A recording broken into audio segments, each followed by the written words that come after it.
from the creator of the award-winning Remarkable Results Radio podcast. Now listen to a slice of wisdom, a concept, a sentiment, a theory, and maybe even a rant from one of your industry colleagues. For the record. Hello, friends. Carm Capriato here, the Aftermarket Podcast Guy, and I'm with Judi Haglin from Haglin Automotive in her very own For the Record episode, Speaking to Her Passion. Hey, do you consider yourself an early adopter? Do you like to stay ahead of the technology curve? Well, if your answers are yes, then FlexCheck Auto is designed for you. Not only is the FlexCheck Auto digital vehicle inspection platform flexible and 100% customizable to your shop's needs, it's the most innovative DVI software available because it adapts to your processes. That's important. Now, you know DVI is revolutionizing the auto industry, and if you've been thinking about making the switch from a paper inspection process, well, then start your 30-day free trial with FlexCheck Auto today. You'll be joining the industry-leading cutting-edge shops that are enjoying increased average repair order and more satisfied customers with FlexCheck Auto. All good reasons to go to FlexCheckAuto.com and get started today. Hey, glad to have you engaged with the For the Record podcast series. Now, if you're listening on desktop and you'd love to be mobile, it's easy. You can download my listening app from your app store. Just search for Remarkable Results Radio and subscribe. Or go to your favorite podcast listening app and subscribe to Remarkable Results Radio. They're all there. As always, the views and opinions expressed are those of my guest and do not necessarily reflect the views and opinions of the author, sponsors, associates, or affiliates of LSTN Media, LLC. Judi Haglin, Haglin Automotive, been a great contributor to the show, has a passion for numbers and marketing.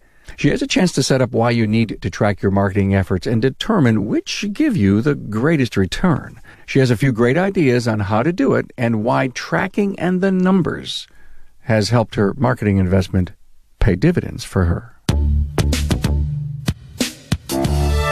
Good morning. This is Judi Haglin for the record. I wanted to just share with you today, my passion is numbers and data.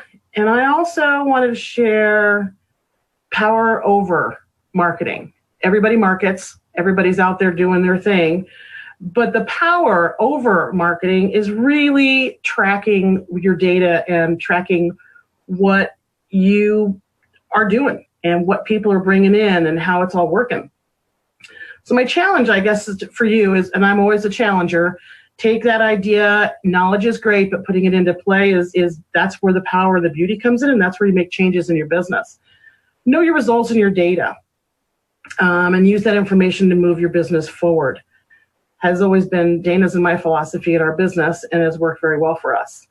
So when I turned to marketing, Carm had another For the Record where he talked about the 13 basic ideas for marketing. Those were awesome ideas, but you need to take a next step. How are you tracking all of those?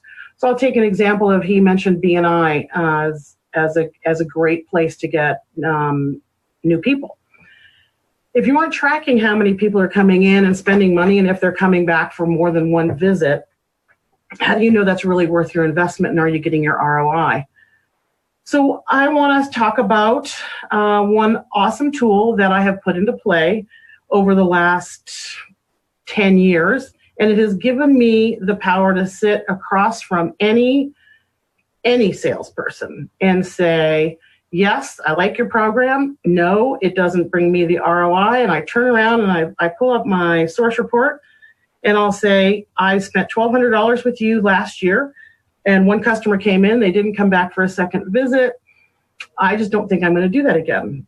And that's very powerful to be able to talk to any one of your salespeople that call trying to sell you on whatever program it is, whether it be the massive mailers that go out or if it's the new movers program.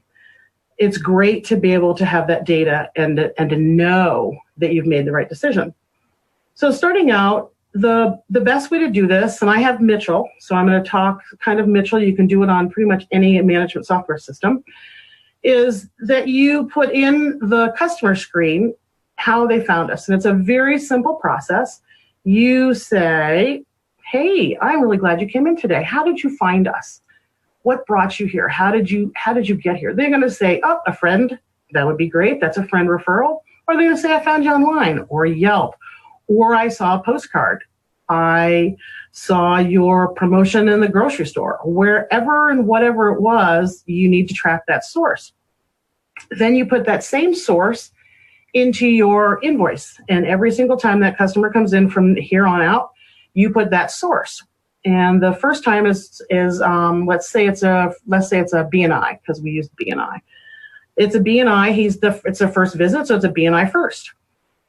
Several months go by, he comes back for recommended services, and you put him down, and it goes in. The source never changes in Mitchell. It's always the same on the customer screen. You can look back and say, he's a BNI person.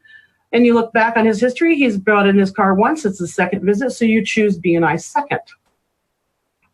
Then you go along, and he comes back for an oil change 3 or 4 months later. That one is going to be BNI third, and I have 3+ as my source there. My philosophy is that if you get them to come in for 3 or more times, you should have them as a customer. As that process goes, and it's not instant. You have to do this data for a while. It takes 6 months to a year. Everybody can start today and have this data just building up. Then you can pull a source report, and it will tell you each one of those sources, whether it's acquisition or retention, whatever piece you've sent out, mainly acquisition, that what's working. I had an example of a new movers program many years ago, and I was paying $250 a month. I would get in 10 customers a month. It sounded great. But then I went, wow, is this really worth it? Am I seeing these customers again? And that's the point at which I started tracking first, second, and third sources, because I didn't know. And I couldn't make that decision of, do I get rid of that person, that program, or do I keep it? At 10 new customers a month, everybody would say, yeah, that's probably a good thing. But as I started to do the source tracking, they were not coming back for a second visit, let alone a third visit. So I decided that after 6 months of that data, that I was done with that program, and invested that money into, at that point, started to go into online SEO and Google, and putting more and more of my efforts that way. It allows, by tracking this, it allows you to really have the knowledge to make the right decision, and not just a decision that is, well, what are you thinking today? How do I really feel about that? By tracking this way and knowing my sources and how many times they're coming in to visit, it's really allowed me to make good decisions that have brought our business forward in the world. It has allowed me to know that online presence is where I need to be putting and focusing our monies in our market. What I do want to point out is that when you're in a 20 group or with other groups out there and you talk about marketing, everyone wants to talk about the silver bullet and what's the best way.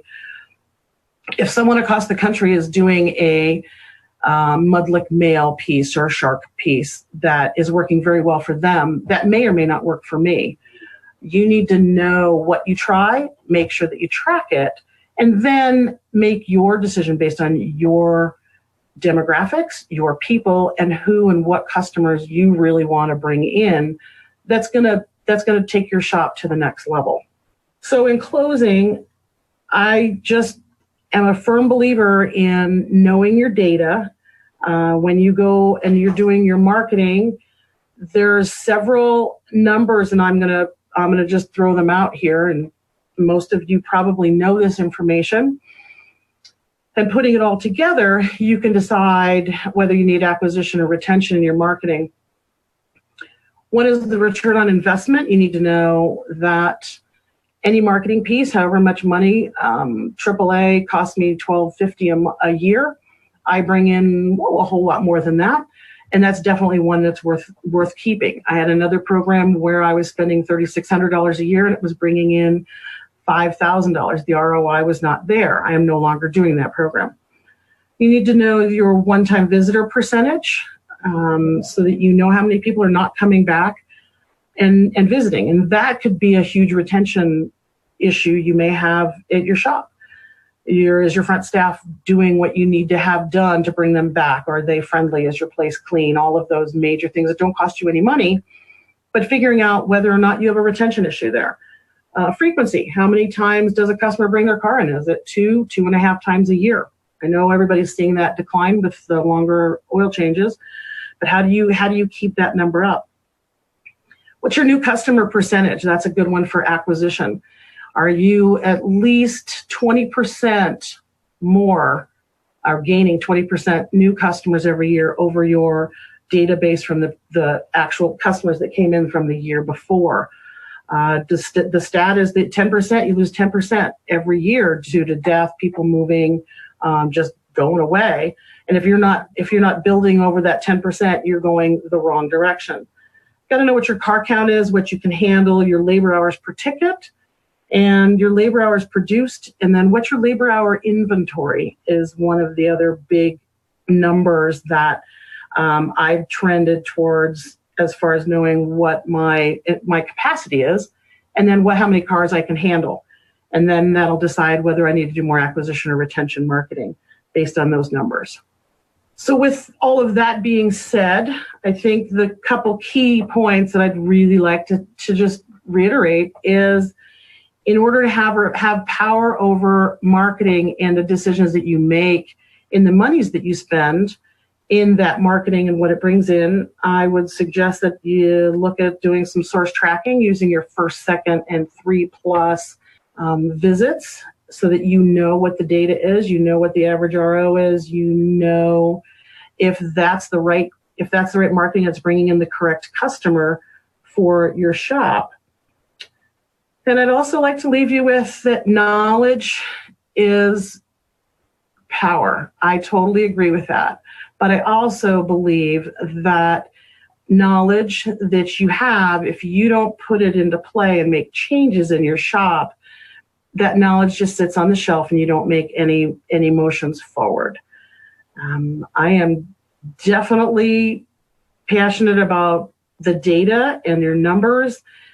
Know your numbers, know what your shop can do, know what the possibilities and what's out there for them, and make sure that you're doing acquisition and retention marketing based on what your market and what your shop needs. This is Judi Haglin for the record. Thanks for listening.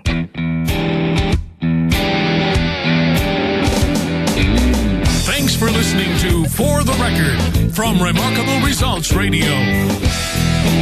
Subscribe to the show on your favorite podcast listening app. Find all Remarkable Results podcast content at remarkableresults.biz. Remember, your learning curve never sounded so good.